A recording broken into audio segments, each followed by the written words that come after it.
phase A, before they went to phase B, you'll notice they chose the SWOT analysis as the vehicle for it. Again, whatever works for your brand.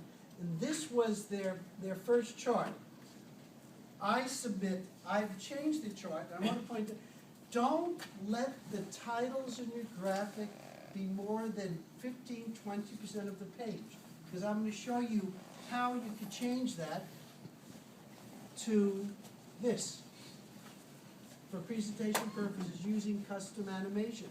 It's a lot easier starting off, so you're right away you go to this. So as a presenter, I could say to you, we want to recap our phase A analysis for you, and we're doing it within the context of our SWOT analysis. So we're going to be covering bump, which you could all read now because you couldn't read before, and just bearing in mind that what we have learned from phase A is price, reliability, accessibility, and timeliness are 4 very important benefits and characteristics within this segment. So let me now show you some of the strengths there. Okay, shipping anywhere. They have a mailbox monopoly. I mean, they didn't have this in the first presentation. They didn't really drill down, peel the onion to get it. And lowest price and well-known brand. So this really was there. You notice I played with this a little bit. I didn't go crazy on it. But the strength circle is supposed to be much larger than the other circles. So you could see this. So the strengths. So they said these are our strengths. Very clear, I think, for the post office. Then they said, okay, now let's take a look at weaknesses. You notice I'm still letting you see the whole picture, but saying let's now going to focus on weaknesses. And they are an outdated brand image. Some of you said that in your presentation, but it's very true, and do not shy away from repeating in phase B. The brand perceived as incompetent and unreliable. Several of you said your brands are, when I read them, I got more. You said your brands were old-fashioned. It was obscured by too much information. Service awareness and past negative experience with the post office. It could be that for any service category. Now let's take a look at threats and competition. Again, I'm not going to talk of this at length. It's just to give you an idea of how you could, one way of summarizing and clearing up from phase A. The threats are competitors, which we'll cover in a moment, are very strong. They're reliable, they're fast, they're efficient, they're innovative. This is a pretty tough category to be in for the post office. Now let's take a look at opportunities. There is an opportunity to target small business, so right away they gave you some background insights, and now using this vehicle, they're saying, here's your opportunities. Again, some of you it was clear for phase A, some of you it wasn't as clear. Improve service awareness, that they are better than you think they are, and to reposition the brand. Now these are what I would call marketing communication objectives. Target small business is a marketing objective because you want to make people, if you have a new product or you're relaunching Stoli or Brooklyn or KFC or Wendy's, you want to say, make them aware that something new is going, to increase awareness of the new Wendy's. Repositioning the brand is improve service awareness. That's a marketing communication. Reposition the brand. In this case, this is often used as both, because you can reposition the brand by changing the product, changing the price, changing a lot of things, or you could reposition it only by, as Arm & Hammer did, giving it usage. So it could be a little bit of both, and to create consistent integrated marketing. This would be a marketing objectives if you decided that your brand was all over the place, okay? okay, and they had no clue what they were doing, your marketing communication objective is to provide a consistent, single voice message to them.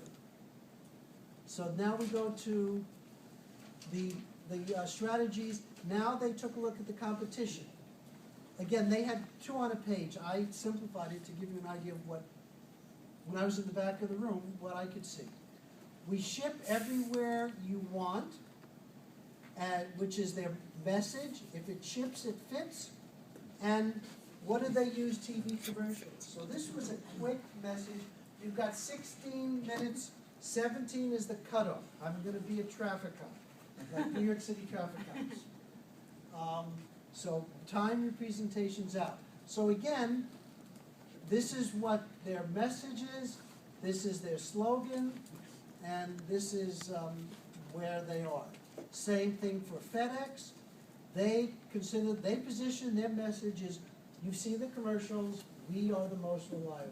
It just has to get there. And Worldwide Services, could have put the slogan on it, but they've had a couple of them, so it's not important. Same thing here with UPS.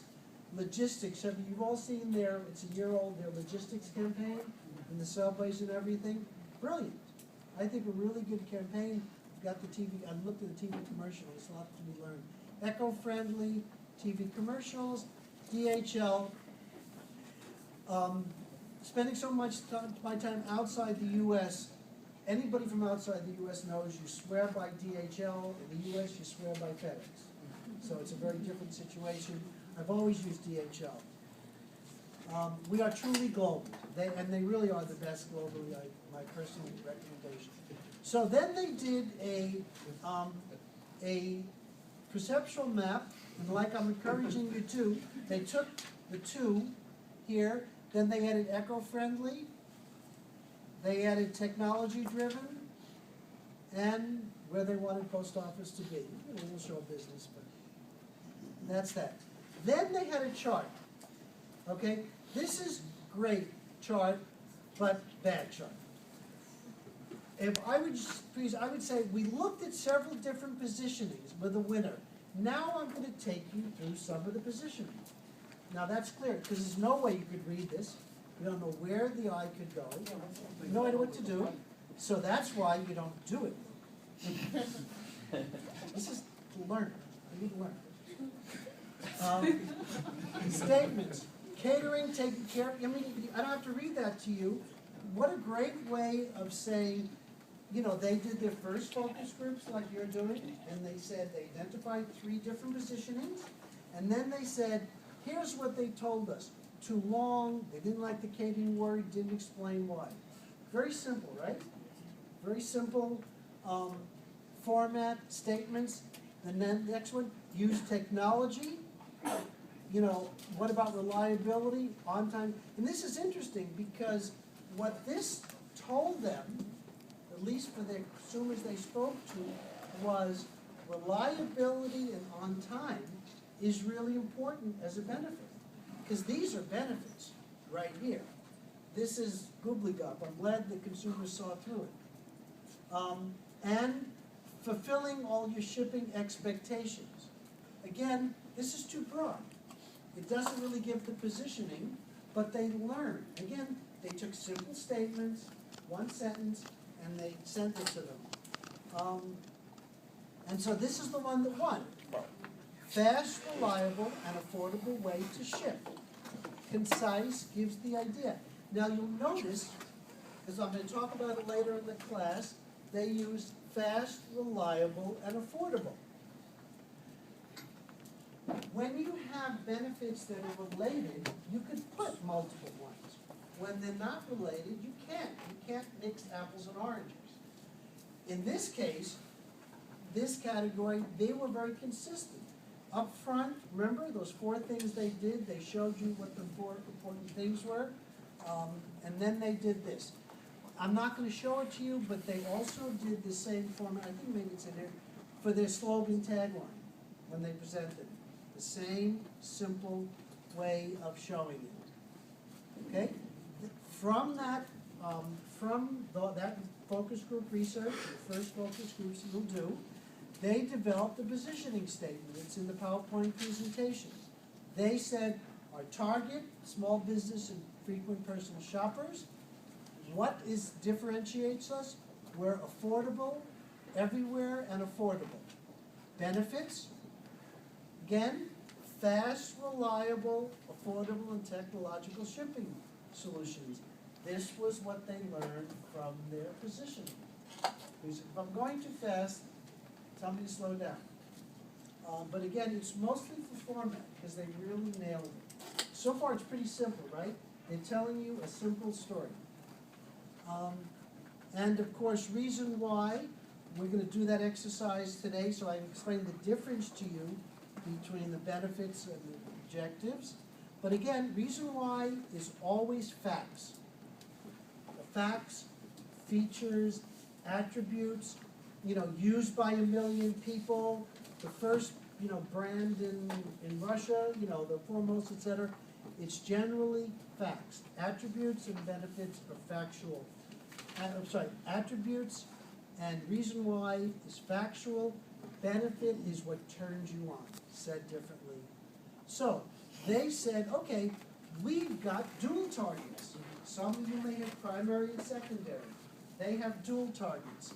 And they said that their targets were, they described them as innovator and thinker, looking for reliable service, active internet user, use overnight shipping, ship frequently, and seeking business solutions. Now that last one is really interesting because that would differentiate the corporations. They have departments and do all that stuff. The small business owner needs help. So they're positioning themselves. They did a very good job of identifying, and they probably also said it in it, and I took it out, males, females, 25 to 45, because that's the target that they were really going after, people who start new business. And then they had another category, which I thought was very clever.